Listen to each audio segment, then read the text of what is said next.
Hello everyone, welcome to the third video of the Payments Byte series. In this video, we are going to look at transaction authorization processing. That is, what happens when a customer performs a transaction. In this video, we will cover what is authorization processing, what is DMS against SMS, that is dual message system versus single message system, and we will cover business and technical flows of an authorization, and we'll briefly look at what is known as authorization versus what is offers authorization. Before we start into details, some very basic terminologies that we all should learn. An issuing bank is the financial institution to which the customer applies and gets a physical or a virtual embosser. Issuing bank is the one which offers credit line to the customer and maintains association with them. And who is an acquiring bank? An acquiring bank is the financial institution that maintains the relationship with the merchant. Acquiring institution issues and maintains the POS terminals and also does the settlement with the merchant. Schemes are entities which interconnect issuers, acquirers, and various processes across the globe, forming a global network. Examples being MasterCard, Visa, JCB, RuPay, UnionPay International, etc. So now let's see what is a transaction authorization. Whenever a customer uses a card for a transaction for purchasing goods or any services, the acquiring bank presents the transaction to the issuer bank. The issuer bank checks if the card and the cardholder are legitimate and does a bunch of other checks like the credit line checks, etc. And if everything passes, it provides an authorization approval to the merchant to proceed with. So at this point in time, the issuer puts a hold on the funds in the customer's account. However, the customer is still not liable to pay the amount to the bank.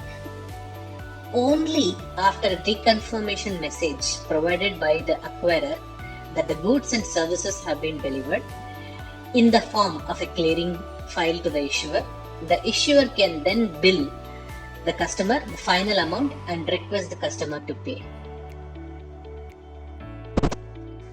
So let's understand a bit more about this two-step process called as DMS, dual messaging system. In case of a DMS, the first leg is the process which we are looking at called as the transaction authorization, where the merchant gets an approval from the issuer for the transaction. And in the second leg, the merchant through the acquirer confirms to the issuer that the transaction is completed. That is, the goods and services have been delivered. The acquirer sends a clearing file to the issuer. When the issuer receives the clearing file, it can bill the customer for the transaction.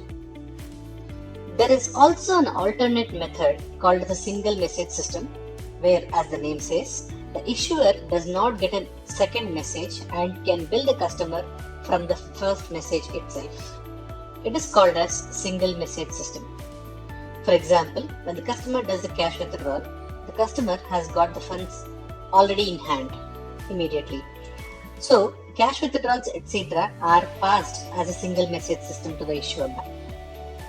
Please do note, in the case of a credit card, usually the issuing banks do receive cash withdrawals also in the clearing file.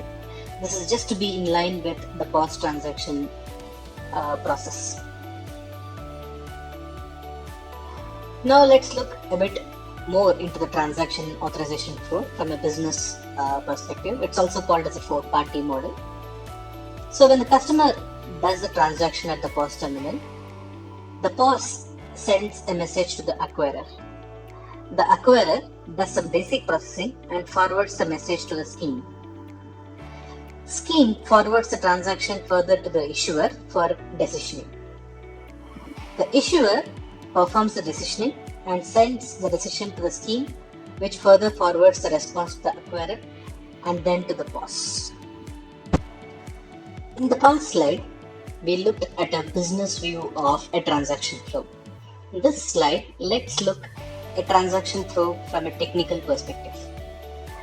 When the transaction is performed at the POS terminal, the POS creates an ISO 8583 message and sends it to an acquiring switch.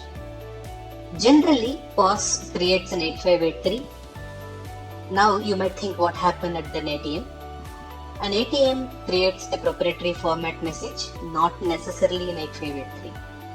So now let's learn what is an acquiring switch. An acquiring switch is an application software used by acquiring banks which does end-to-end authorization processing for acquirers, starting from terminal management, terminal interface management, scheme interface, key management, etc.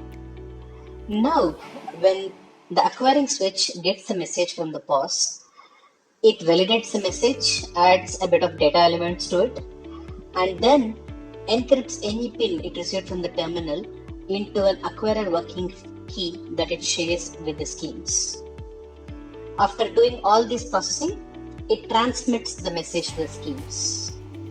And schemes further does some basic validation on the message and converts any pin that it received from the acquirer working key format into an issuer working key format that it agreed with the issuer. It forwards the transaction to the issuing switch, and once the issuer switch receives the message, it does the following. Checks if the card is valid, also called as card authentication. If you're using an EMV chip, there are few data elements that the switch receives to confirm that the card is legitimate. And secondly, it checks if the customer is valid. It is also called as cardholder verification methods. Basically, when you enter a PIN, we confirm that the PIN is valid, which confirms that the cardholder is legitimate. And it checks a cryptogram. You can see a HSM here. So with the help of HSMs, the issuer switch validates the cryptogram, and it works with the issuer's CMS to check if the customer has enough limit to perform the transaction and velocity checks, etc.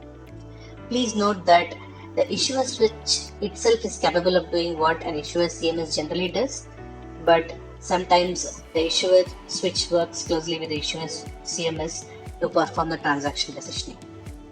Finally, after doing all of this, the issuer forwards the decision to the schemes. Schemes forwards the message further to the acquiring switch, which further forwards to the POS machine. Finally, I want to touch upon an important terminology that we all need to know, called as an honest transaction as against an offers transaction. An honest transaction is where the issuer bank is same as the acquiring bank. In this case, the authorization is not routed through schemes. Instead, it is decision within the bank network itself. On the contrary, if the issuing bank is not same as the acquiring bank, it is called as an offers transaction and is routed through schemes. Thank you for listening to the video. I'd be happy to see your feedback or any queries or any suggestions. So please do leave a comment and do like the video if you learned something from it. Thank you.